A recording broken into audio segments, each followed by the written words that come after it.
Այս վկայությունս քրիստոնյա քույր եղբայրների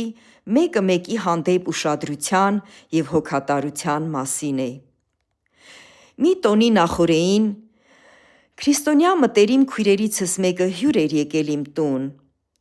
Այդ ժամանակ մի քանի օրեկան նորածին աղջնակիս հետ միասին մտադրվել էի, որոշել էի հաջորդ օրը ես էլ գնամ մասնակցեմ տոնին։ Այս քույրիկի հետ աղոթում էինք, աղոթքը փակելուց հետո նա ասաց,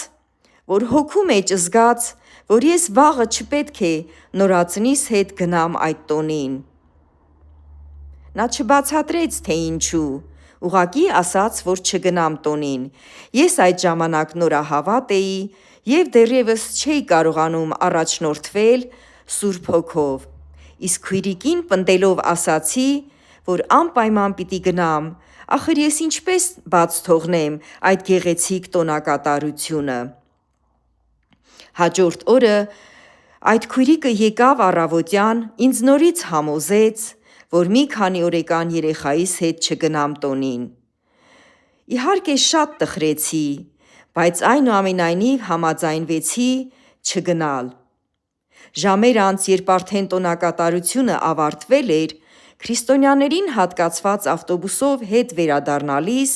վթարի էին ենթարկվել։ Ավտոբուսը մեր թաղամաս բարձրացող լեռնային ճանապարհով հասել էր ամենավերևի հատվածը ու վերջին շրջապտույտին շրջվել մի կողքի և մի քանի անգամ ճոճվել ու հրաշքով Աստված պահել էր, որ չգլորվի ձորը։ Փառք, փառք, փառք Հիսուսին, ամեն։ Ես հասկացա քույրիկի մտահոգությունը Տիրոջից էր, որ եթե նորածնիս հետ լինեի այդ ավտոբուսում, կարող էր շատ վատ ավարտ լինել, բայց Տերը կանխեց։ Քույրիկիս թախանձագին խնդրանքի և համոզելու միջոցով։ Շնորհակալ եմ, հալելույա, փառք Հիսուսին, գոհություն, մեծարանք, Տերը պահեց ինձ և իմ նորածին աղջնակին։ Աստված սիրում է մեզ և ամեն օր հրաշք ձևով պահում ու պաշտպանում է մեզ ու մեր զավակներին, ամեն։